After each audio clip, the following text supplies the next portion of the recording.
Bonjour à tous et bienvenue dans les Têtes dans le Cloud, un condensé de news tech fortement influencé par l'écosystème Microsoft et animé par des passionnés. Plus je le dis, plus je me dis qu'un jour on enregistrera le jingle et j'arrêterai de le redire à chaque fois, mais c'est pour montrer qu'on est vraiment dans l'impro, dans le live. Écoutez, ravi d'être avec vous aujourd'hui pour cet épisode 20 des Têtes dans le Cloud. Énorme période. On est content d'être là parce que quand je nous revois au mois d'août où on se disait bon, on n'a pas trop de choses à raconter en ce moment, etc.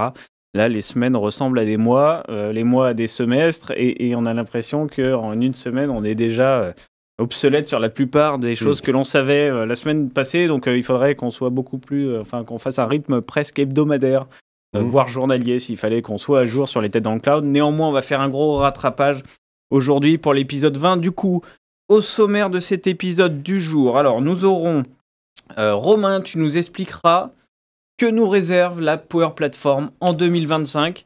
Alors la fameuse Wave, les annonces de la roadmap, voilà, beaucoup de choses. J'imagine tu t'as fait le tri. Il y a des choses qui t'ont fait rêver, d'autres moins. Une petite sélection personnelle, exactement comme tu le sais de faire d'habitude. En sujet numéro 2, Gaël, un plaisir de te retrouver comme d'habitude.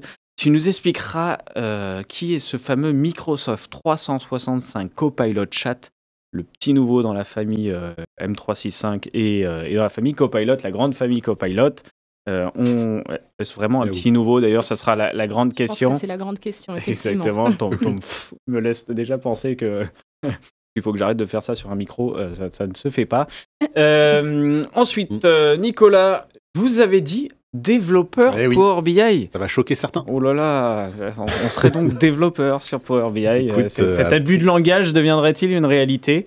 C'est ce qu'on va explorer sur le monde du reporting et de l'outil de restitution principal de Microsoft, Power BI.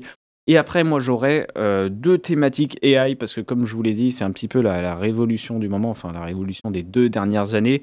Mais là, ça s'accélère, donc on aura un petit récap global sur ce qui s'est passé sur la dernière semaine, parce que finalement, ça fait à peine une semaine, 10 jours qu'on a eu la claque DeepSeek, les annonces sur O3 Mini, dernièrement même un fameux Deep Research proposé par OpenAI et Microsoft. Je vous remettrai un peu de concept derrière ces mots-clés.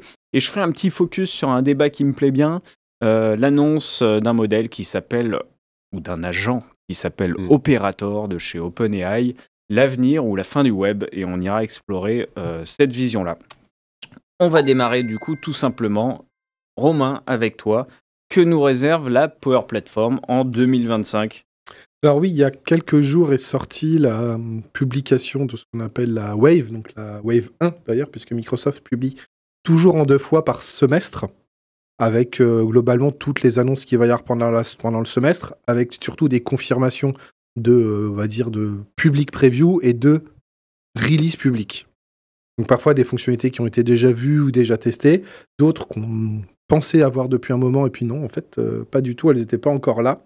Parce qu'il y a eu des petites erreurs, parfois de livraison. Il y en a une, entre autres, quand je vais parler, que moi j'étais persuadé qu'elle était livrée parce que j'ai joué avec juste avant les vacances de Noël, pour me rendre compte qu'en fait, elle a été retirée depuis. Donc je pense qu'il y a eu quelqu'un qui a appuyé sur un bouton trop vite.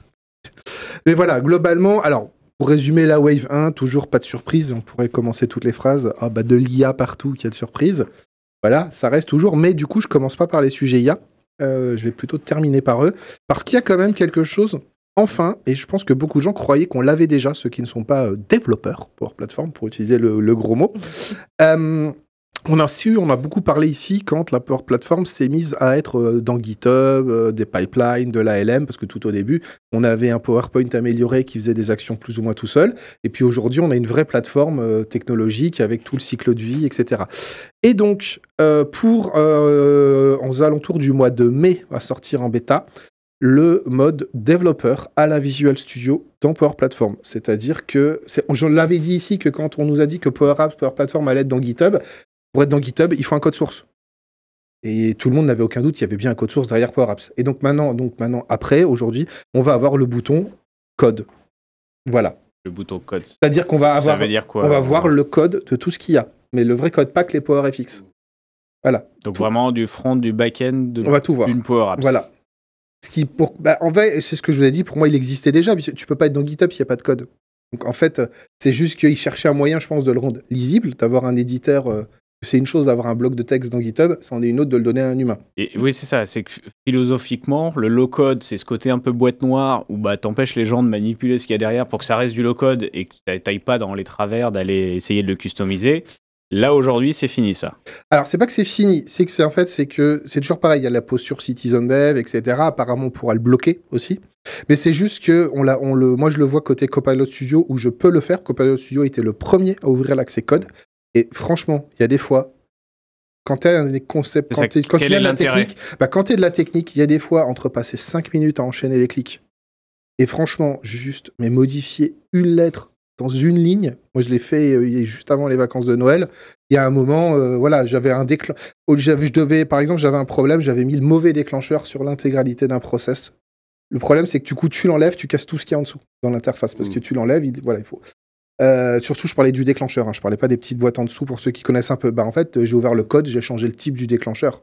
L'histoire. Et est-ce que malgré tout, Romain, ça représente pas un risque à un moment d'amener les gens qui savent coder à faire beaucoup plus de choses? Alors, moi, je ne pense pas. Alors, il faut remettre, là, je n'ai pas encore vu à quoi va ressembler vraiment ce code, peut-être que les MVP l'ont déjà vu, mais pour moi, on va être plus proche du code à la Copilot Studio qui n'est pas du vrai code. On n'est pas sur du... Le if then else, c'est PowerFX. Ça, on l'a déjà et c'est accessible.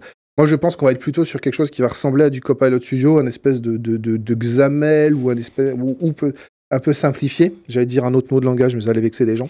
Mais voilà, je pense qu'on est sur quelque chose de très simplifié qui va être, je pense, plus un langage d'interface avec des insertions de script. Mais ça, c'est ma petite boule de cristal Irma et ça se trouve, des gens l'ont déjà vu. On fera un focus quand tu auras les éléments. C'est ça, on fera un focus vraiment donc quand on verra l'IHM je vais dire dans 6 mois. Ils ont annoncé 4 ou 5, moi je dirais dans 6 mois en vrai, soyons honnêtes. Je pense qu'on va le voir à la prochaine build. Donc arrivée et ouverture de l'accès au code qu'il y a derrière monde du low-code de chez Microsoft. C'est ça. Pour tout le monde ?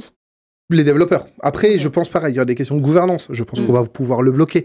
Voilà, il va y avoir des questions comme ça qui vont arriver, mais voilà. Je ne vais pas passer autant de temps sur celle-là parce qu'il y a plein d'autres choses que je voulais aller assez vite. Il va y avoir une très cool pour les gens qui font du RPA. Donc RPA, Robotic Process Automation, en gros, simuler clavier-souris à la place de quelqu'un, soit sur son ordi, soit en batterie de serveur.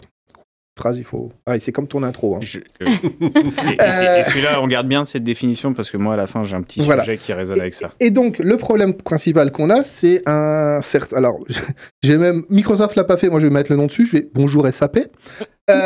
Qui va la faire rire Gaëlle parce qu'elle l'a vécu aussi, qui a tendance à mettre des capacités de customisation graphique dans ses IHM aux utilisateurs. Voilà. Du coup, tu fais un robot, voilà, l'utilisateur il s'amuse à jouer, changer les places, les boutons, les couleurs, ton robot il a cassé. Ou un éditeur fait une mise à jour. Bonjour Microsoft, hello. Mise à jour non prévenue.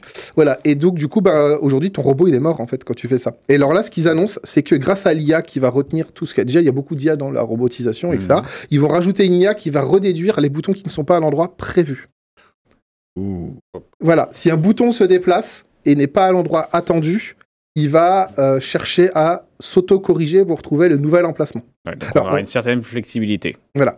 Et du coup, voilà. Donc, je pense qu'il va y avoir, pareil, on n'en sait pas plus, il y a 3 lignes dans la roadmap. Donc, je pense qu'en vrai, tu vas avoir plutôt un déclencheur qui va te prévenir que le bouton n'est plus au même endroit et qui va te suggérer la correction de ton bot à publier pour le faire remarcher. Je pense plutôt qu'on va avoir ça.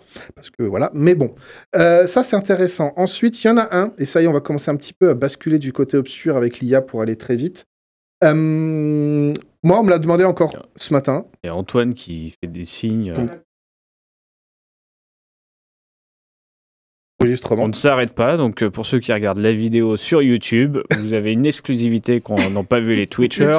En live. On a perdu le réseau, donc le streaming est tombé. Voilà, mais on continue, mon Romain. Voilà, c'est bien comme ça, les gens en live ont vu tout ce qui n'était pas IA. Exactement. Et donc, en secret pour les gens qui ne sont pas en live. On est d'accord, juste, Antoine, ça continue d'enregistrer pour podcast et vidéo, et donc on continue. Et donc, pour la partie IA, une qu'on m'a demandé tout le temps, en fait, c'est que Gaël voit très bien de quoi je parle. Copilot 365, quand tu lui parles avec lui, à la fin, il te dit « Voulez-vous en savoir plus ?» Pour ceux qui ont vu Starship Trooper, ils connaissent la référence. Et voilà, globalement, c'est ça, hein, Copilot 365. Copilot Studio ne veut pas t'en dire plus.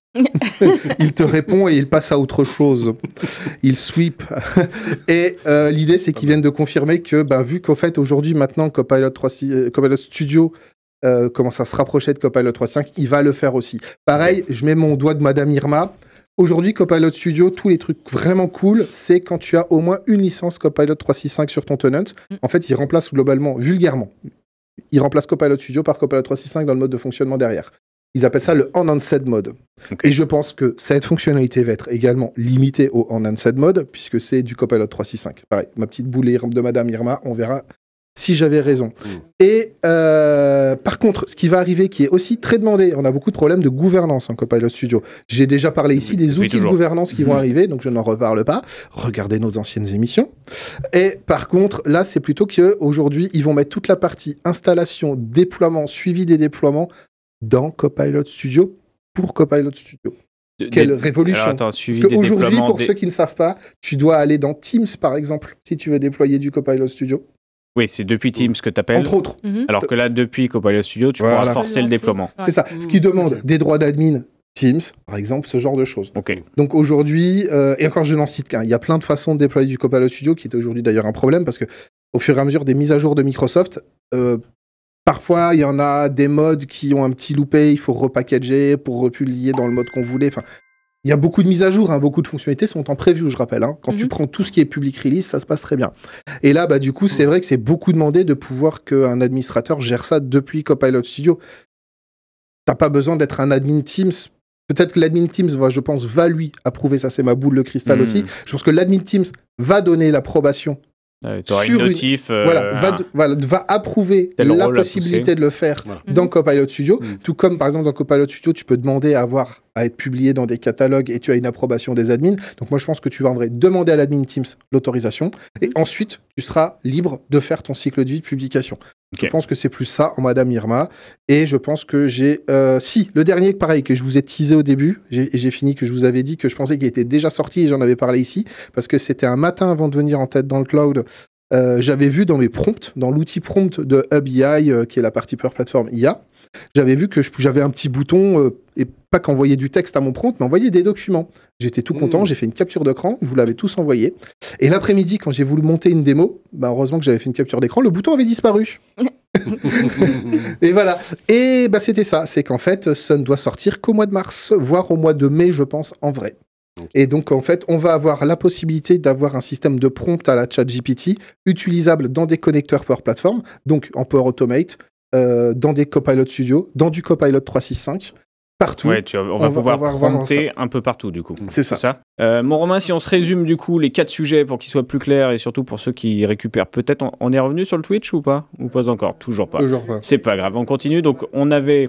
rappelle-moi, parce que du coup, je me suis Alors, on a perdu. eu du Power Apps qui va avoir des accès codes. Le RPA qui va utiliser de l'IA pour corriger les gens qui ont modifié les interfaces. On va avoir Copilot Studio qui va nous permettre tout simplement de faire de la suggestion de prompt comme Copilot 3.6.5 après une question. Et on va avoir aussi les documents qui vont être des inputs possibles en low-code pour la partie quand tu utilises ChatGPT dans des connecteurs low-code. Après, ce n'est qu'une courte sélection. En vrai, on sait que ça évolue dans l'année, ça s'enrichit. Il y a des choses qui se gardent sous le coude parce que ça sera annoncé à l'Ignite. Ou j'en parlerai à la prochaine tête dans le cloud parce qu'en vrai, le document est énorme. C'est juste un choix personnel.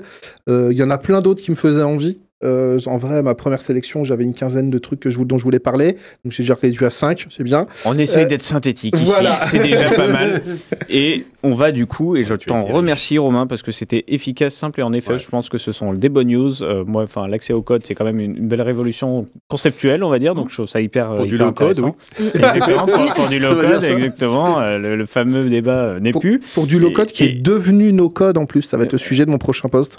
Exactement. Vaste sujet. On va passer au second sujet, du coup, avec Gaël, donc Microsoft 365 Copilot Chat. Il faut s'accrocher maintenant côté Modern Work pour dire les noms. C'est ça. Le petit nouveau. Alors, c'est quoi cette histoire? Ça a été annoncé comme ça?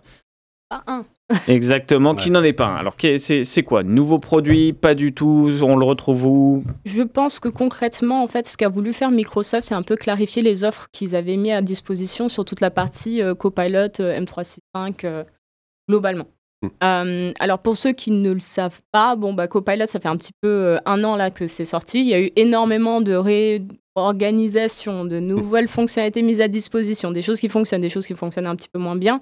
Mais globalement, aujourd'hui, on commence à avoir une offre qui commence à bien scinder, on va dire, les besoins et surtout, je pense, à titre personnel, qui va pouvoir potentiellement générer de l'intérêt auprès des collaborateurs ou des clients, on va dire, dans l'utilisation, dans l'adoption en fait de Copilot dans M365. Et je pense que la nouvelle proposition, on va dire, dans toute la partie Microsoft 365 Copilot Chat, c'est la première porte d'entrée, on va dire, qui est mise à disposition, qui va permettre une transition potentielle sur du Copilot M365 standard payant, avec plus de fonctionnalités. Avec toutes les fonctionnalités qui sont mises à disposition, qui jusqu'aujourd'hui, on va dire, représentent parfois un frein compte tenu du prix, du price tag qui est sur. Donc, du coup, en positionnement, il n'est pas nouveau. Pourquoi ? Parce qu'on avait déjà. Alors, vous allez voir, alors pour ceux qui sont un peu curieux et qui vont aller voir sur Internet ou qui vont regarder des vidéos, des choses de ce type-là, vous allez voir qu'en termes d'interface, il n'y a pas de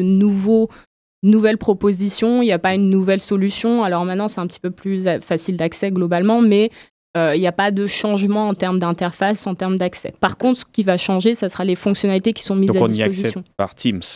Alors, Copilot, attention. Alors ça va être, c'est oui et non, ça va dépendre. Parce que en fait, concrètement, aujourd'hui, pour ceux qui utilisent déjà Copilot, BizChat ou l'équivalent intérieur, en fait, beaucoup de personnes en fait, ont tendance à y avoir accès directement depuis leur navigateur. Ok.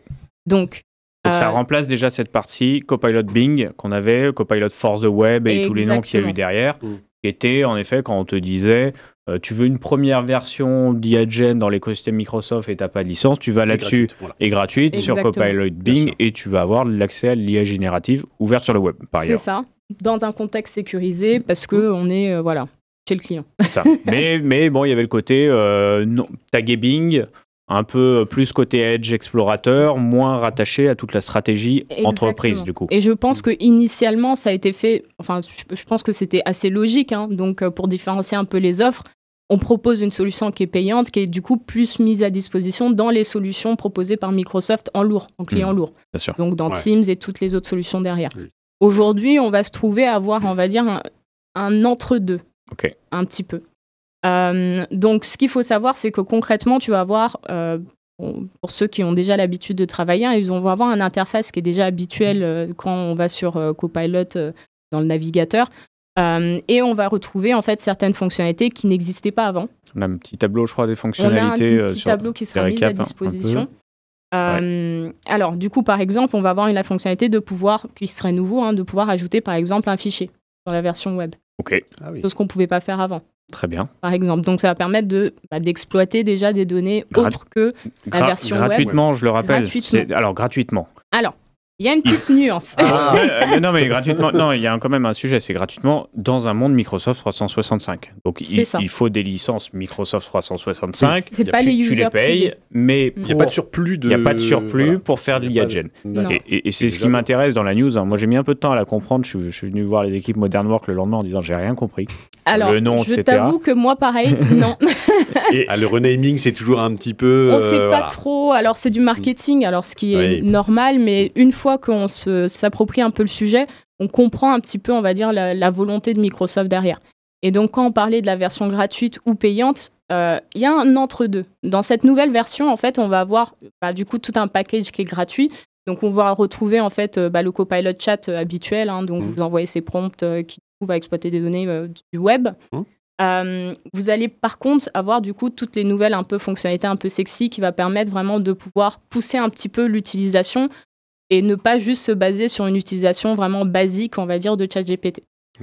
Donc vous allez avoir par exemple Copilot Pages, qui est une toute nouvelle fonctionnalité qui est mise à disposition et qui sera accessible gratuitement.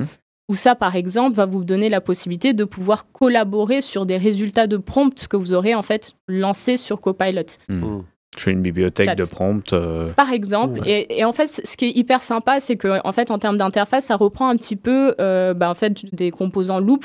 Donc, pour ceux qui utilisent déjà un petit peu Loop ou qui voient un petit peu ce que c'est, l'avantage, c'est que ce que vous allez avoir, c'est en fait, une interface, vous faites votre prompt, vous récupérez des données, vous dites « Ah tiens, c'est top, ça peut être utilisé, ou je peux collaborer, ou tiens, je vais l'envoyer à mon collègue, on va réajuster pour et des supports, enfin, peu importe l'intérêt qu'on peut avoir derrière. Et l'avantage, c'est que directement depuis l'interface, en fait, vous allez pouvoir générer une page, le partager avec votre collègue sous forme de lien, et ensuite pouvoir ajuster, on va dire, les réponses qui vous seront proposées avec un regard extérieur, sans devoir se dire, bon, je dois sortir, je vais envoyer mon résultat par mail ou sur un PPT, ou enfin, peu importe l'utilité que vous pouvez avoir derrière. Donc ça, déjà, je trouve qu'en termes de stratégie, ça offre vraiment cette volonté, on va dire, de se trouver vraiment dans un écosystème M365. Exactement. Parce que très M365, collaboratif, voilà. C'est le le socle. navigateur web. Ça reste Voilà, navigateur web. Moi, c'est ce qui me gêne en termes d'adoption.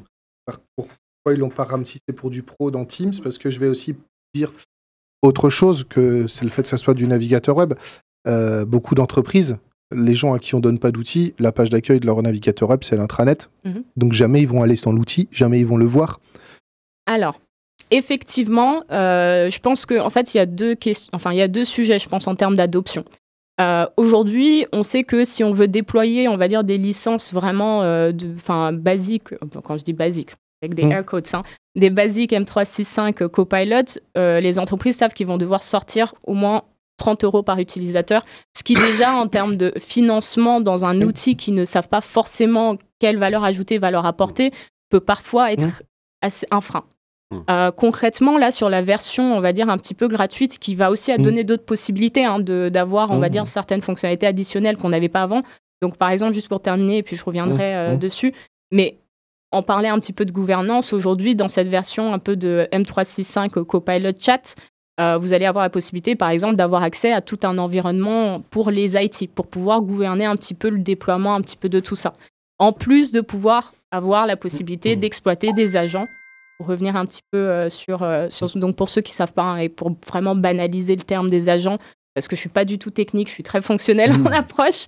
Les agents, c'est l'équivalent d'avoir un assistant IA qui est pré-paramétré en fait, dans un environnement, voilà. Et qu'ensuite, qu'on peut utiliser, exploiter, donc parfois qui sont mises à disposition par l'entreprise et qui ensuite peut être réexploité par un utilisateur lambda. Donc, ce qui sera le cas, on va dire, dans la version gratuite. Donc, il y aura des versions qui seront mises à disposition. Par contre, il faut que ça reste du basique. Si on va aller dans de l'exploitation de données d'entreprise avec, vous souhaitez que votre agent exploite des données un ERP, sur des bases, sur des bases de données internes, sur un SharePoint ou des choses de ce type-là, là, va falloir en fait commencer à payer. Donc, c'est sur un modèle... sur Pay as you go, exactement. Donc à la consommation. Et alors c'est ça aussi la seconde grande annonce, quand même. Ouais. On l'avait évoqué avec Kevin la dernière fois en disant sur LinkedIn, il y a une rumeur de Copilot qui arrive, Pay as you go, Azure, etc. Et en fait, ça s'est formalisé. Enfin c'est ça, c'est que c'est la suite. Tu es gratuit. Par contre, si tu voulais avoir des compétences supplémentaires du monde de l'agentique, etc., et vouloir interroger une base interne, etc., tu vas juste payer à la conso. En gros, ton agent est sur un mode qui est différent. Alors, tu n'arriveras peut-être pas à 30 $, tu seras peut-être à moins. Alors, on ne sait pas trop. Exactement. Je pense que ça, c'est tout un... Mais ça ouvre au moins des possibilités en disant pour un user... Pour tester, voir combien ça te coûte. Parce qu'en fait, on s'en doutait que Copilot Studio est passé en Pay as you go en décembre, le 2 décembre. On se doutait que ça allait être la suite, puisque maintenant, en fait, le modèle payant et les agents que tu rajoutes, en vrai, c'est du Copilot Studio. Donc, si Copilot Studio, c'était un prérequis qui soit Pay as you go pour rajouter des fonctionnalités Pay as you go dans le reste de l'écosystème IAGEN Microsoft. Exactement. Et si on revient un peu sur la partie adoption, justement, je trouve que c'est là où ça génère en fait de l'intérêt. Parce que concrètement, une entreprise qui a un niveau de maturité, on va dire, sur ces outils-là et qui sont en train de le découvrir et qui veulent voir la valeur ajoutée que ça va pouvoir leur apporter, va se dire, écoute, déjà, juste ChatGPT, on l'avait interdit parce que niveau sensibilisation de données, on ne sait pas trop. Aujourd'hui, tu leur proposes en fait quelque chose qui leur donne ces fonctionnalités-là, qui est quand même cadré, et tu fais un peu de teasing avec des agents, des fonctionnalités additionnelles qui vont pouvoir générer de l'intérêt derrière. C'est la petite slide de Microsoft qui explique qu'aujourd'hui, tout le monde, dans l'entreprise, dans le monde Microsoft 365, va être touché par l'IAGEN et proposé. Exactement. Alors, elle vaut ce qu'elle veut, mais elle te dit, il y a ceux qui auront les licences Copilot Microsoft 365 à 30 $, et le reste aura aussi de l'IAGEN via Copilot Chat. Et si on reprend, parce que, concrètement, pareil, moi je suis souvent chez le client, je suis à moitié chez ExpertTime, j'ai une licence chez ExpertTime, chez le client, c'est pas forcément le cas. Et effectivement, les mises à jour, je les vois arriver sans forcément savoir exactement ce que je peux faire. Donc, je me retrouve à me dire, ah tiens, j'ai une licence, ce qui en soi, je pense que je ne serais pas la seule à avoir ce sentiment-là. Je pense qu'il y a plein d'autres personnes qui l'auront. Alors, ce qu'il faut savoir, c'est que ce n'est pas une licence payante, c'est une version gratuite qui vous permet de bénéficier au moins des fonctionnalités de base de la solution. En plus d'avoir des trucs un petit peu plus fun et beaucoup plus collaboratifs, donc qui permettent de pousser l'utilisation. Et dès lors que, au moins en termes d'adoption dans le quotidien, parce qu'on sait qu'en règle générale, pour l'adoption Copilot, en général, faut que déjà les gens se posent la question, quand est-ce que je vais l'utiliser ?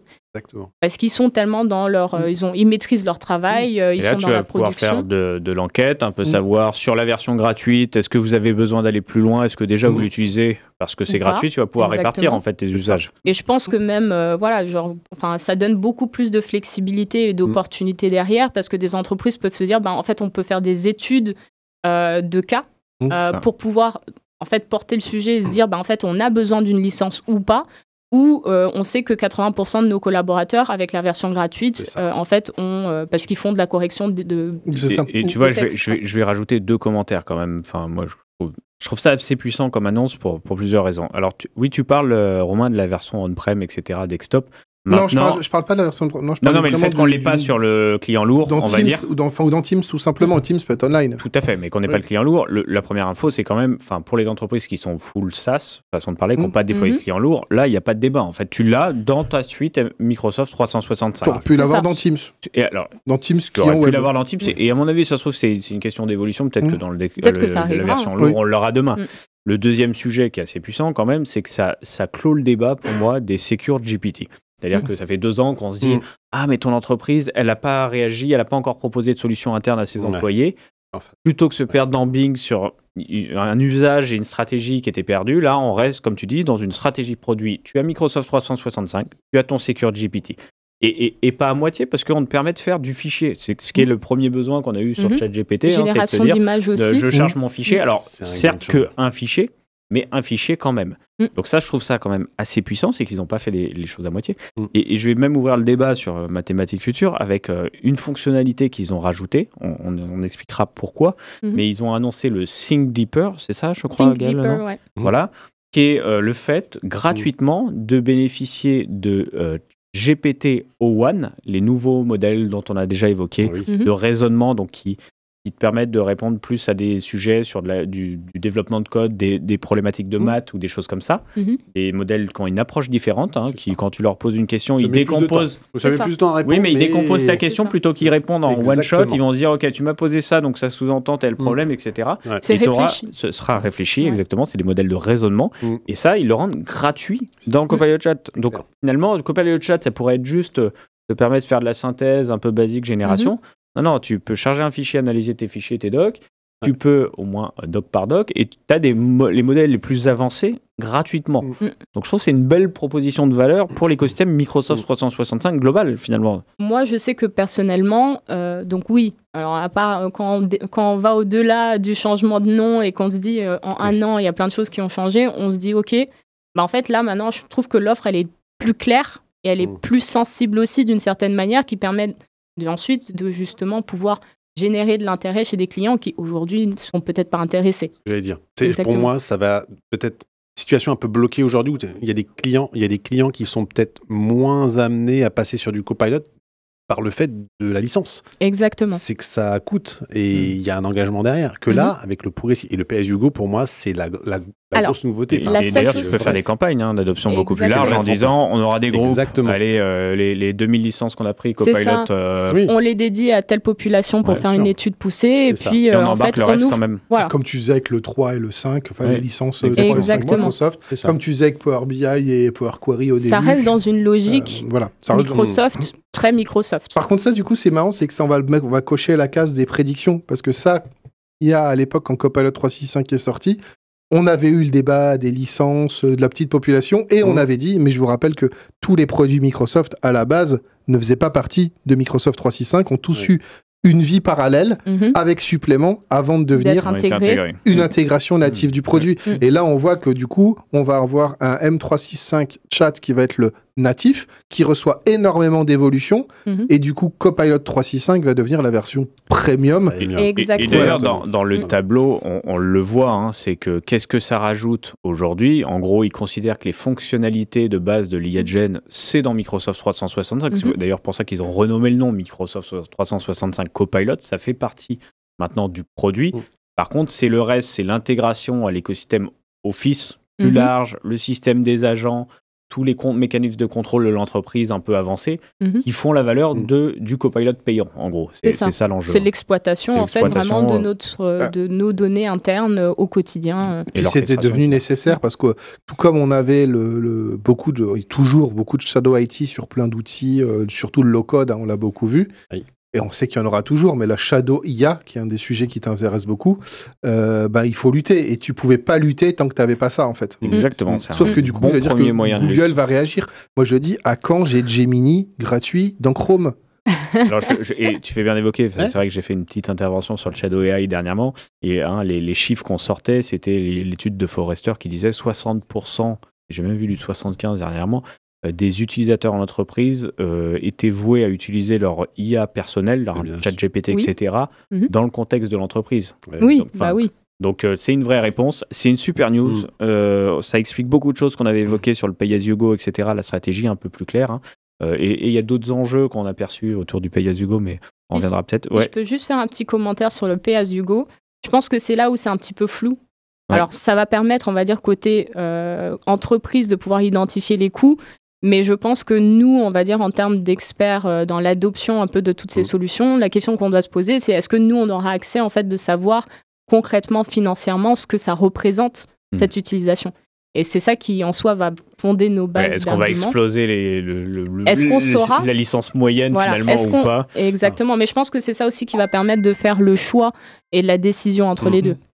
Ça amènera d'autres scénarios. Le modèle doit évoluer. Aujourd'hui, il fait débat et on pourrait en faire une émission entière dessus. On va conclure sur ce sujet-là. C'était extrêmement intéressant. On aurait pu faire, je pense, une émission dédiée. Et j'espère qu'on va en faire une dédiée Copilot. On a beaucoup trop de choses à se dire et il faudrait reprendre un peu tout ça. On y travaille. En tout cas, on va passer à toi, Nicolas. Merci, Gaël. Sur la fameuse phrase, vous avez dit développeur Power BI. Est-ce qu'on devient développeur Power BI? Est-ce qu'on l'a toujours été? Est-ce qu'on était consultant Power BI? Est-ce qu'on était expert mais pas développeur? Voilà. Quels sont les changements pour toi? Alors, il y a un vrai game changer aujourd'hui avec ce que nous offre Microsoft sur Fabric, déjà. Donc je dis Power BI, Fabric, Power BI, bien sûr. Disons qu'il y a une convergence des choses. Vous avez tous entendu parler du TMDL, j'y reviendrai après, sur Power BI Desktop. Mais maintenant, avec Fabric, on a la possibilité de faire du versionning de modèles sémantiques. Pour nous, c'est un tremblement de terre. Parce qu'en data, la notion de versionning n'existe pas. Quand vous publiez vos rapports sur le cloud, il n'y a pas de version, il n'y a pas de... Voilà, tous les modèles sémantiques, les bases de données. Alors, on sait que le reste va sûrement arriver. Le cristal personnel. Mais disons que voilà, on a vraiment sur un changement de logique sur la partie data. On va commencer à se dire, je vais publier, je vais versionner, et puis si j'ai des problèmes, je peux revenir à la version précédente, à la version N-1. Le modèle sémantique étant à la fois le jeu de données que tu as, sur lequel tu travailles. Le modèle sémantique, c'est ce qu'on peut appeler le cube, le cube de données. Les relations entre les tables. Avec les mesures, les calculs, les agrégations, etc. Donc, qui te permet de naviguer dans la donnée, derrière, la visualiser. L'intelligence de ma donnée à un endroit donné, donc dans un modèle sémantique, dans un cube, qui est publié donc sur Fabric aujourd'hui. Eh bien, ça, aujourd'hui, on va pouvoir... J'ai testé tout à l'heure, donc ça fonctionne bien. On peut le versionner, c'est-à-dire qu'à chaque fois qu'on va modifier en ligne, je pense qu'on a des screenshots, on a possibilité d'avoir l'historisation des versions. Donc on peut cliquer sur le petit bouton et ça nous amène à... Alors, vous savez, je suis amusé un petit peu. Donc on a différentes versions de notre modèle sémantique et on peut restaurer une version précédente. Chose qui avant n'existait pas en data. On disait tout le temps, si tu publies, tu as perdu la version d'avant, c'est clair. Et donc, si tu faisais un changement sur ton cube, un peu osé, à un moment qui te pète le modèle, globalement, tu voyais juste que côté rapport, ta donnée ne réagissait pas comme tu le souhaitais, mais sans savoir forcément d'où venait le changement. Et c'est là où je reviens sur la notion de développeur. C'est très propre aux développeurs d'avoir ce système de versionning. On a DevOps aujourd'hui, Git, etc. Et c'est vrai que d'avoir ce genre de fonctionnalité dans Fabric, ça prouve que Microsoft nous amène petit à petit à penser développeur dans le domaine de la data. Donc de se dire, tu publies, alors, est-ce que demain, on aura possibilité d'avoir tout un ensemble, on a déjà le CI/CD, dont on a parlé longuement maintenant, on a vraiment tout un panel de fonctionnalités qu'on a en CI/CD disponibles. Ça va encore continuer parce qu'il y a encore des choses qui ne le sont pas complètement, mais ça, c'est un autre sujet. Mais en tout cas, on sent bien que Microsoft nous amène à penser développeur sur sa plateforme data. Donc il y a les bases de données SQL aussi. Est-ce que maintenant on fait du PBOps? Non mais ça va me faire et du coup l'autre grande nouveauté, donc effectivement là on a parlé beaucoup de Fabric avec donc les versions, les restaurations de versions, la possibilité de modifier son modèle directement en ligne, donc passer du mode consultation aux modifications, ça fonctionne très bien. Mais il y a aussi une nouveauté côté desktop qui n'est pas rien puisque le TMDL non seulement est disponible à la lecture mais à l'écriture. Alors le TMDL, rappelle-le quand même, parce que même si monsieur parlait du code, monsieur parlait du code au niveau low code, en fait, on a la même chose qui arrive dans Power BI maintenant. Okay. On a nos rapports Power BI qui sont disponibles sous forme de code. On l'a eu avec le PBI R, c'est-à-dire la partie reporting, la partie graphique, qu'on pouvait adresser en code.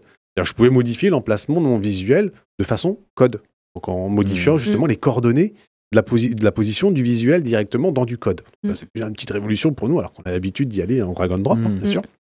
Et bien là, maintenant, c'est directement ce qu'on appelle le modèle sémantique, donc le moteur derrière ce cube, avec le TMDL, qui est un langage proche du XML, enfin, pas loin. Et donc, on va pouvoir le modifier directement dans Power BI Desktop. Sans avoir besoin d'avoir accès à un langage qui venait de la communauté, qui a été finalement... il y a eu le TMSL, il y a eu plein d'autres versions. Qui a été validé par Microsoft, qui complètement intégré aujourd'hui, et dont la logique est assez forte, parce que ce qu'on avait estimé, c'est que derrière, c'est aussi ce qui permet à un copilot aujourd'hui de bien interagir complètement avec Power BI et tout l'écosystème Fabric, c'est que tout est du code derrière. Donc en fait, comme l'IA générative de ton copilot comprend du code, et que tu as découpé ton projet en code, il a toujours été, mais que tu l'as rendu visible, c'est vrai que c'est ce qui permet cette interaction. Et je le redis encore, j'attends qu'une chose dans Power BI Desktop, Microsoft nous écoute, en live ou pas d'ailleurs, c'est le bouton commit. C'est-à-dire que prochaine peut-être, moi je l'attends, c'est je le mis comme ça un peu en large, mais un bouton commit dans Desktop. C'est-à-dire qu'on va directement, à partir du desktop, publier dans son repo Git ou DevOps, directement sa nouvelle version de son rapport. Puisque c'est que du code. Et à partir de là, c'est branché à notre Fabric, c'est synchronisé directement entre notre repo et notre workspace côté Fabric. Et voilà, c'est demandé plus. Donc on est vraiment dans un modèle de développement. Complètement. Là, on y va, on le sent depuis quelques temps. Mais là, on sent bien toutes les briques sont en train de venir les unes après les autres, sans compter la base de données SQL qui aussi va amener des fonctionnalités très dev. Tout à l'heure avec Romain, c'est que finalement, tu as cet accès qui est rendu disponible, tu as ces possibilités de modification de fine-tuning qui sont rendues disponibles, mais plein continueront à faire du Citizen Power BI en mode un peu low-code, graphique, comme tu dis, drag and drop et tout.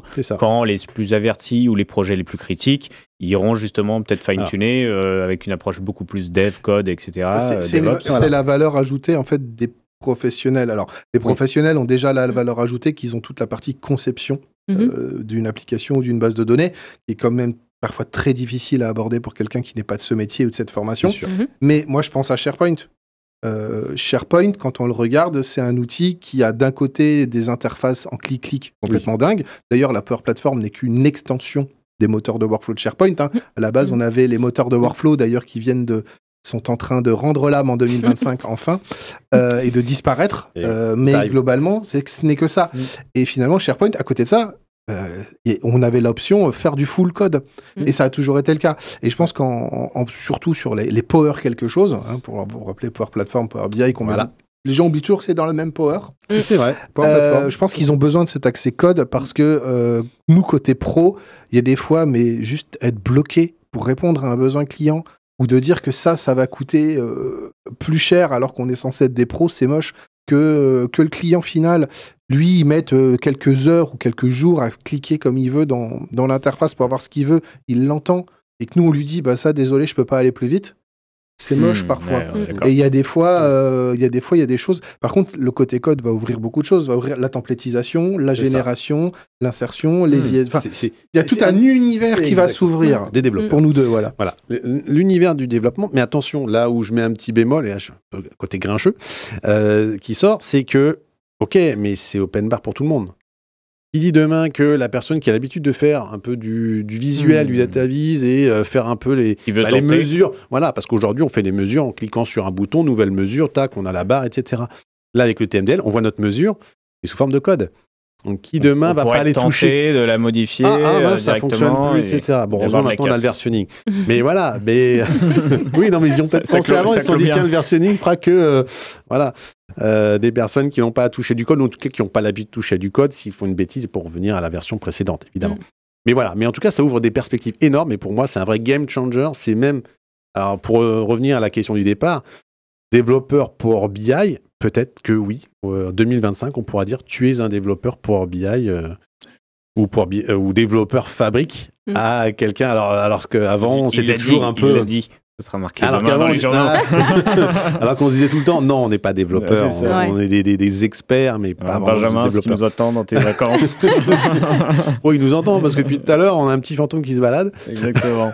Voilà. Écoute, merci Nicolas pour ce beau sujet. Encore une fois, on voit une belle évolution du monde Fabric Power BI. Ça s'industrialise et c'est pas fini. Exactement. Rendez-vous à la Fabcon Las Vegas. Il y a des annonces qui arrivent. Je ne vais pas ressortir ma boule de cristal, mais on fera il y a des belles choses qui arrivent. Pré-Fabcon, exactement sur le mois de mars pour faire les visionnaires, on va dire. Oui. On va passer aux deux derniers sujets, du coup, en se laissant un gros quart d'heure, 20 minutes pour en parler. Pour vous parler d'IA, alors du coup je vais prendre cette partie-là. Ah bon, on n'en a pas parlé avant. Non, mais on refait quand même ce qui s'est passé en 10 jours dans le monde, plus du modèle de l'écosystème startup, etc. Il y a eu une grosse révolution. Il y a eu l'arrivée, alors le mot-clé qui a été à toutes les bouches et dans tous les journaux, c'était DeepSeek. Donc vous en avez probablement entendu parler. On le rappelle en très court parce qu'on y est presque passé déjà à l'après DeepSeek, mais pendant une semaine, a bouleversé l'écosystème startup. DeepSeek, donc c'est une startup chinoise qui est arrivée avec un modèle d'IA générative produit par ses soins, aussi bon, au moins, voire mieux d'après les benchmarks, en sachant que les benchmarks sont tous soumis, on va dire, à évaluation, on est neutre ou pas, mais bon, il y a des benchmarks, que les modèles O1 d'OpenAI, sauf que pourquoi ça a fait autant de bruit ? Alors, au-delà que ça vient d'une autre partie du monde, le premier sujet, c'est qu'ils l'ont rendu open source. Donc là où on a un gros protectionnisme du modèle, où on nous fait payer très cher en ce moment, du $200 chez OpenAI pour avoir les tout derniers modèles, bah là, encore une fois, la victoire du monde open source, qu'on évoque depuis longtemps, dit non, ça devrait être accessible de tous, on ne va pas en faire un business model, même si on sait que derrière les valos font que ils ne sont pas perdants, DeepSeek. Donc déjà, ouverture au monde open source. Le deuxième sujet, c'est que ils ont annoncé avoir eu besoin, alors les chiffres c'était seulement de $6 millions pour entraîner ce modèle. Donc ça a fait un fracas sur le marché, globalement. Nvidia a perdu 500 milliards de valorisation en bourse, 590 je crois dans les derniers chiffres. On s'est écrit le soir avec Kevin à Nandour en se disant tu as vu ton petit Nvidia, il est pas bien là en ce moment. check ton portefeuille. Check ton portefeuille. Exactement, on a beaucoup rigolé. Et donc ça, grosse révolution. Donc qui a un peu fait trembler tout le monde parce que là où les États-Unis venaient aussi d'annoncer un plan d'invest dans des data centers à hauteur de 500 milliards, la même valo qui était perdue. Derrière, on montre que n'importe quel petit nouveau, façon Mistral, comme Mistral l'avait fait, peut venir déstabiliser les leaders Nvidia, OpenAI. Ça, c'est ce qui s'était passé. Donc, ça a quand même fait un grand fracas. En tout cas, c'est l'histoire du jour de l'annonce. Exactement. Parce qu'en une semaine, on a appris beaucoup de contre-vérités. Exactement. Ouais. J'en donne quelques-unes. Qu'est-ce qui s'est passé derrière ? Alors, finalement, il y aurait, j'ai vu une étude de Semi-Analysis qui disait qu'il y aurait eu plus que $6 millions si on comptait vraiment le salaire des chercheurs qui se compte en millions, les 200, en fait, c'est fois 255 qu'il faut faire. Exactement. Voilà. Donc, on serait plus proche du 1,6 milliard qui ont permis l'entraînement de ce modèle. Il y a aussi Facebook et notamment Yann Lequin, le patron de l'AI chez Meta, qui a rappelé qu'ils étaient quand même partis d'une base de Llama, le modèle open source de Facebook, pour entraîner leur modèle. C'était un fork. Donc, du coup, il dit, bon, c'est bien la victoire de l'open source, mais ils sont pas partis de zéro. Donc, faut pas l'oublier non plus. Ils ont forké. Alors, en plus, celui-là, c'est celui qui a été reconnu officiellement. Il y a encore enquête sur combien d'autres forks, enfin, combien d'autres... Mais why not? Je veux pas prononcer le mot parce qu'on va encore me dire Romain, t'es dans le complotisme, mais moi j'ai bien peur que chaque jour qui passe, on va tomber de plus en plus dans la caricature. Je continue, on va Romain, pas s'attarder dessus. On va pas faire débat dessus. Voilà. On a appris aussi que c'était une vraie passoire en cybersécurité. Il y a eu des attaques sur des bases ouvertes. Il y a les équipes de Cisco ont fait une étude en cyberattaque là, sur 50 tentatives d'attaque aléatoires que l'on fait aujourd'hui sur les IA Gen. DeepSeek n'en a repoussé aucune. Donc, globalement, on est bien sur une IA très puissante, mais qui n'est pas prête pour le monde de l'entreprise. Et ce qui est intéressant, donc c'est pas de dire ça, c'est pour ça que je dis, voilà, on est en train de soulever plein de trucs autour de DeepSeek qui montrent que c'est pas tant une révolution pour nous, on n'est pas prêt de l'utiliser demain de manière sérieuse. Néanmoins, ils ont tapé fort et c'est très bien, ça a un peu déstabilisé le marché. Ce qui a fait bouger beaucoup de choses derrière. Les annonces qu'on a eues, il y en a eu une autour de, du coup, Copilot, Microsoft 365 Copilot Chat, parce que Microsoft a très rapidement annoncé derrière que gratuitement aussi dans Copilot, on avait donc les modèles de raisonnement O1 qu'on a évoqués avec la fonctionnalité Think Deeper. On l'aurait peut-être pas eu aussitôt. Ça a clairement annoncé la roadmap. On a eu derrière les modèles O3, donc O3, notamment O3 mini, moins consommateurs, des modèles de raisonnement les plus avancés d'OpenAI qui ont été mis à disposition dans ChatGPT Pro gratuitement, donc vous pouvez en bénéficier. Alors, il y a toujours les versions supérieures qui existent, mais on a un premier niveau, voilà, on a un petit comparatif de comment se placent les O3 sur les benchmarks de mathématiques. On le rappelle, c'est voilà, très très fort sur la génération de code et la résolution de modèles mathématiques, notamment. C'est là où on va le plus les utiliser. C'est important parce que nous, tu le vois, moi, côté Copilot Studio et côté IA Power Platform, je peux choisir le modèle et j'ai un rapport de 20 à 25 sur le prix entre 4O mini et 4O. Donc, exactement. Un 3 mini qui est encore moins cher, moi, ça annonce plein de bonnes nouvelles. Alors qu'un encore moins cher, voire, enfin, tu vois, on se rapproche à chaque fois de la gratuité quasi instantanée. Donc, ça a accéléré toute cette révolution. C'est devenu disponible sur Azure aussi. Dans la foulée, Microsoft s'est aligné, alors, a rendu DeepSeek aussi disponible sur Azure, en garantissant un peu plus le modèle parce qu'ils l'ont sorti en modèle as a service directement. Donc, ils prennent la responsabilité du modèle qu'ils exposent. Si je devais encourager à utiliser une version DeepSeek, ce serait celle d'Azure parce qu'on peut mettre tous les mécanismes de sécurité, guardrails, etc. qu'on lui connaît. Donc ça a été la première révolution. C'est DeepSeek a emmené le Think Deeper disponible dans Copilot Chat, les O3 mini disponibles dans Azure et dans ChatGPT version plus. Je crois que c'est la plus qu'ils appellent, différent de la Pro. Donc, et on aurait peut-être attendu un peu plus parce que on voyait bien qu'OpenAI se gardait son O3 un peu de côté en mode un jour on sort ce super modèle. Donc ça, c'était le premier sujet. Derrière, ça a amené une nouvelle fonctionnalité d'OpenAI qui s'appelle Deep Research. Alors celui-là, il est intéressant aussi. Nouvelle approche.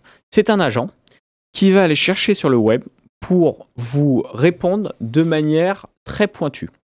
C'est-à-dire que si vous lui demandez, par exemple, une étude de marché ou d'essayer de comprendre quelque chose dont les données sont sur le web ou dans des docs, etc., il va mettre 5 à 30 minutes pour vous répondre, globalement, mais il va vous répondre vraiment comme s'il avait fait une étude. C'est-à-dire qu'il va aller chercher les infos. En fonction des infos qu'il va trouver, ça va alimenter sa réflexion, il va peut-être en chercher d'autres. Et à la fin, il vous fera un gros récap de tout ce qu'il a pu trouver et du chemin de réflexion qu'il a eu, qui amène, donc plutôt qu'avoir une réponse un peu aléatoire, générée de manière probabiliste sur une moyenne, etc. Là, c'est vraiment l'analyse de tous les faits des docs qui amène la réponse derrière la plus précise possible. Oui, Romain, je vais te poser une question parce que tu vas peut-être me contredire et je vais dire des trucs faux. Moi, j'ai lu que c'est parti de DeepSeek et ça m'a permis de découvrir un truc sur ChatGPT. Il y a eu un peu de titres, on a dit DeepSeek, 83% du temps, il se trompe sur l'actu. Du coup, j'ai cherché ChatGPT et j'ai découvert que le meilleur des meilleurs de ChatGPT-like n'avait raison sur les sujets d'actu que dans 63% des cas. Donc, on a tiré un peu rapidement sur DeepSeek, finalement, l'écart est pas énorme. Et du coup, je me pose la question, est-ce que ce chiffre déjà est vrai de 63% des meilleurs AI, enfin non, les meilleurs IA non que juste sur l'actualité que dans 63% des cas, et ça justifierait cette news ou je suis complètement à côté de la plaque? Alors, t'es complètement à côté de... Non. je vais pas dire ça, Romain. Non, je pense que ce sont deux sujets différents. Je pense que sur de toute façon, il y aura toujours un débat sur les news, déjà. Est-ce que les sources sont réelles ou pas fiables, d'où les partenariats avec l'AFP, etc. Ouais. C'est le premier sujet. C'est qu'est-ce qui garantit? T'as tellement de fake news aujourd'hui que t'as beaucoup de chances que, finalement, beaucoup de chances que l'IA se trompe. Voilà. Donc, j'ai pas vu l'info. Je la creuserai si tu veux, mais là, on est sur une autre approche. D'accord. C'est plutôt le mécanisme, encore une fois, de construction de la réponse. En se disant, on m'a posé une question, je vais aller chercher l'info. Alors là, à ce moment-là, il ne sait pas si elle est plus vraie ou pas, tu vois, par rapport au parallèle que tu viens de faire. Par contre, sur l'info qui s'est basée, il va la prendre, il va se dire, est-ce que j'ai appris de nouvelles choses qui permettent de répondre à la problématique? Si oui, ça me fait peut-être aller chercher d'autres infos, les récupérer. Et en fait, ce mécanisme un peu finalement de recherche qu'on ferait en bibliothèque, de passer d'un livre à l'autre, de faire une découverte, donc de rebondir sur quelque chose, pour à la fin être beaucoup plus exhaustif que juste prendre le premier livre sur lequel j'ai trouvé l'info et je te réponds, c'est ce que va faire le Deep Research, en sachant que c'est une fonctionnalité donc aujourd'hui accessible sur OpenAI, dans ChatGPT. Alors moi, je ne l'ai pas dans ma version plus, je pense que c'est peut-être aux États-Unis seulement pour le moment. Mais tu auras le bouton du coup Deep Research où tu pourras forcer finalement la recherche et c'est ce que fait déjà quand on est sur les O3, on force la recherche. On peut d'ailleurs lui demander aux 3, je crois, 3 niveaux de recherche, simple, moyen, complexe, pour l'effort qu'il va mettre en termes de calcul aussi. On rappelle que tout ça, il y a du calcul et de l'énergie derrière. Donc voilà, Deep Research, très intéressant. Pour demain, être vraiment c'est le côté assistant de recherche. Tu parlais du côté assistant personnel que représentent les agents. Les agents, c'est la capacité d'action. Aujourd'hui, on lui donne à Deep Research la capacité d'agir sur le web. Mais en plus, voilà, il a ce mécanisme de pensée qui fait que demain, on aura de vraies réponses. Ça peut être assez puissant, c'est à tester. Il y a des comparaisons qui sont présentées sur le site OpenAI pour montrer vraiment l'impact entre la précision des recherches. Donc finalement, tout ça a amené, tout ça s'en est suivi dans la vague DeepSeek. Et du coup, je vais passer sur les dernières minutes qui nous restent sur une ouverture, sur aussi un nouvel agent, parce que OpenAI maintenant est dans l'agent, qui a été annoncé, qui s'appelle Operator. Operator en anglais. Donc Operator, c'est quoi? C'est un agent qui se base sur un nouveau modèle qui s'appelle le CUA, pour vous donner le terme, le Computer Using Agent, donc des agents qui ont la capacité d'utiliser votre ordinateur. Ça fait penser à la RPA. Et pourquoi ça fait penser à la RPA? C'est que, en gros, vous allez pouvoir, avec Operator, lui donner toute la marge de manœuvre nécessaire pour agir sur le web. Typiquement, vous lui dites « j'ai besoin de réserver un billet de train ou un hôtel sur Booking », et il va vous le faire. C'est-à-dire que comme il utilise un peu ce qu'on a derrière GPT-4 Vision, etc., et il y avait eu des super démos de Microsoft à l'Ignite où on voyait que il voyait votre écran, il commentait. C'est un peu la même logique. Si vous lui dites « tiens, tu peux me réserver sur Booking une chambre d'hôtel pour Paris week-end prochain », il va se rendre sur Booking, et en fait, il clique comme un humain. C'est-à-dire qu'il va aller sur le web, reconnaître les boutons d'action, etc. C'est la fin. Et pour moi, c'est la suite de l'IA Gen. C'est-à-dire qu'on est passé de l'IA Gen à l'IA qui va faire les choses à ta place. Exactement. C'est la nouvelle IA. Pour moi, c'est les clics l'importance. Parce que l'histoire que tu racontes, en vrai, si tu ne rajoutes pas le « il clique », on l'a raconté il y a 1 an. C'est-à-dire que l'agent ou les orchestrateurs d'agents le faisaient déjà. Sauf que là, tu me dis... Il clique. Voilà. Et du coup, il va pouvoir mettre dans le panier... Par exemple, si tu es sur un site e-commerce, etc., ce que tu auras sélectionné, voire potentiellement aller jusqu'au paiement, dans ce qui a été évoqué. Donc, il y a des scénarios qui ont été montrés avec Booking. Voilà, et on a quelques vidéos à l'écran qui montrent un peu comment Operator fonctionne. Alors, c'est ouvert aux États-Unis. C'est ce qu'ils appellent c'est un sneak peek. C'est-à-dire qu'aujourd'hui, pour eux, c'est pas encore grand public. Ils l'ouvrent pour avoir les retours utilisateurs. Il y a plein de retours super démos d'ailleurs qu'on voit passer. Et voilà. Et donc là, par exemple, un des fameux partenariats, c'est avec une société qui s'appelle Instacart sur la commande en ligne. Et du coup, en fait, il va interagir avec Instacart et il va pouvoir aller commander des produits. Donc, alors, c'est quoi le scénario qui est partagé sur la vidéo? Voilà, typiquement trouver une recette. Et trouver une recette, il va pouvoir... Et quoi, Antoine? Et acheter les ingrédients. Donc là, on a le scénario complet. Je veux une recette, trouve-moi les ingrédients, achète-les. et ben on va voir qu'il va se déplacer sur le site, il va les ajouter à son panier. Et alors, ce qui est assez fou, c'est qu'on voit très bien l'usage. On pourrait imaginer demain demander ce type d'action.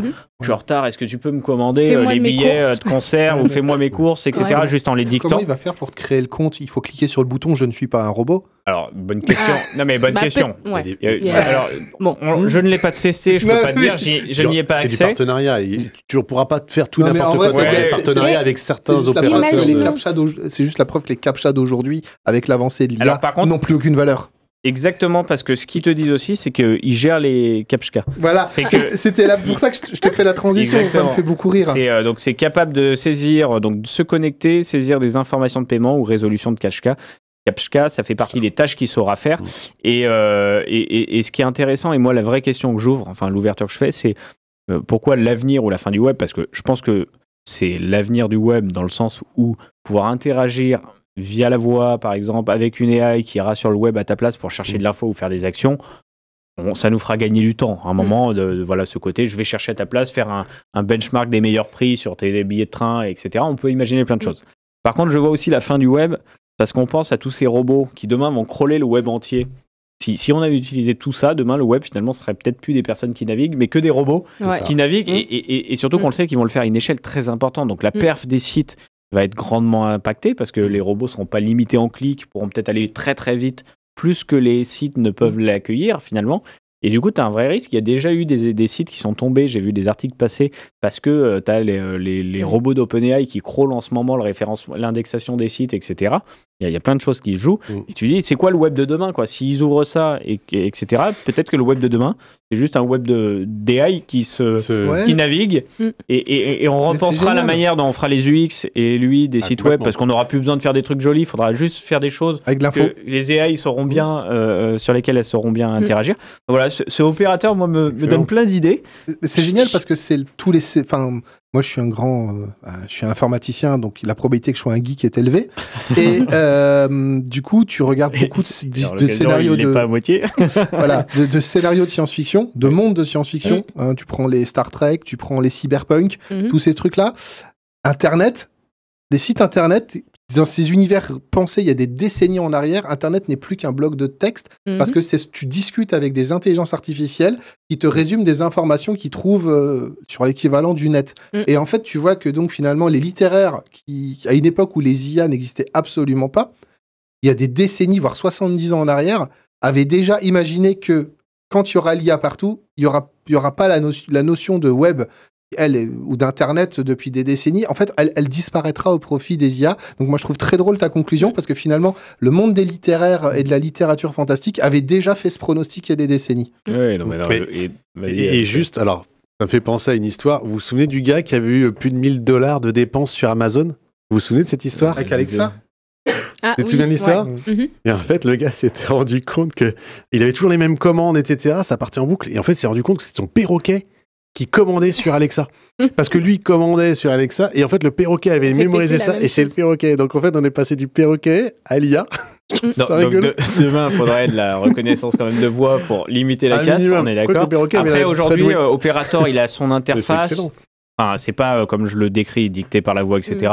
On a une interface dédiée, tu lui mets tes commandes, tu lui dis quoi faire, et tu vois ce qu'il fait. En fait, c'est lui qui le fait aujourd'hui. C'est vraiment le côté sneak peek, et c'est ce qu'ils appellent la research preview. Et en gros, tu as ton interface de prompt, et tu vois sur la partie droite comment il opère, etc. Il interagit. Donc ça ouvre le champ des possibles.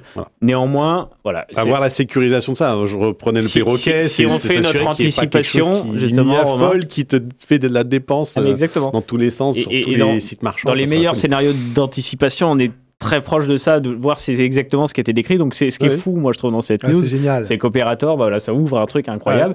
Est-ce que ce sera la fin du web moderne, etc. Il y a un vrai débat, et je suis curieux de voir ce que ça va amener. Et on a peut-être oublié une news sur ChatGPT. Alors déjà, le fait que sur les plus et les pros, on a de plus en plus, je crois, de prompts disponibles. Je crois, ils ont augmenté le niveau pour répondre aussi à plein de petits boutons maintenant pour faire plein de trucs. Et il y a la tâche, le nouveau prompt à tâche. Et je trouve que ça, alors pour l'avoir essayé, C'est très bizarre parce que nos tâches sont plus dans une liste de tâches, mais dans un truc virtuel où en fait on lui demande de nous lister nos tâches, il nous liste nos tâches et on peut rajouter des tâches comme ça. Et je trouve qu'effectivement on est dans une virtualisation de tout ce qui va arriver. Et je pense que la prochaine étape c'est le calendrier. Notre agenda sera complètement virtualisé et en fait on n'aura plus un agenda nécessairement visible. Mais on interrogera donc les tâches, tu lui dis quoi faire et il te le rappelle au bon moment donné, etc. En mode notif. Fais-moi penser demain à rappeler le médecin. Notif moderne. Du coup, ça va être quoi ça va être stagiaire mini ou stagiaire 3O, on va l'appeler. Exactement. Pardon pour les stagiaires qui nous aident à tourner sujet de vidéo. Exactement. Et tu as raison. C'est la preuve, c'est qu'il y a tellement d'annonces, c'est dur à suivre. On essaye de vous faire un petit récap de cette actualité. Vous avez vu qu'on navigue beaucoup maintenant entre l'open source, OpenAI et Microsoft parce que tout ça s'alimente énormément et a de gros impact. La bourse peut décrocher du jour au lendemain parce que de nouveaux chercheurs ont sorti un modèle open source. Sans aucune preuve. Moi, ce qui m'a perturbé, sans aucune preuve. Avec des benchmarks moi, sortis. Du coup, ça veut dire que demain, je fais une grosse news relayée sur Internet. Je dis que j'ai fait mieux. Pour 0 €, j'ai fait mieux que ChatGPT. Je tue la bourse en fait. Moi ça me choque. Alors, sans aucune vérification la bourse. Mais c'est le principe du marché ça. On rappelle quand même l'équipe chinoise qui sort ça fait partie d'un énorme fonds d'investissement sur la deep tech assez connu, etc. Et dont les anciens sont des chercheurs de je sais plus. D'accord. En termes de visibilité et d'impact, il s'est pas sorti nulle part sur LinkedIn en mode petit post partagé à 5 amis, tu vois. Et mais c'est important même si tu as plus d'impact, Romain, on le sait. Non mais c'est important parce que pour beaucoup de gens qui ne sont pas de cet univers que toi tu maîtrises. Moi, j'ai entendu beaucoup de choses sur DeepSeek et je pense que la majorité des gens ne savent pas à quel point en fait DeepSeek était hyper connu dans le milieu autorisé. Voilà. Et depuis, ça fait quelques années que le fonds s'est monté, qui finance beaucoup de deep tech, etc. Enfin voilà, ils sont et il y a de grosses capacités d'investissement derrière. C'est pas juste des chercheurs en laboratoire entre eux. Enfin, d'où la preuve, ça a été un peu. Il y a le gouvernement chinois derrière. On va finir sur tout ça parce que sinon on ne s'arrêterait jamais. Toujours aussi riche et incroyable comme période et on va s'amuser encore beaucoup très certainement. Merci à tous pour vos sujets. C'était l'épisode 20 des Têtes dans le Cloud. Comme je le dis, on essaye de préparer un spécial Copilot. Je commence à le teaser et ça s'organise dans nos têtes. Tellement de choses pour refaire un peu le tour des enjeux là, de l'année. Et puis sinon, je vous dirai rendez-vous au prochain épisode et merci à tous.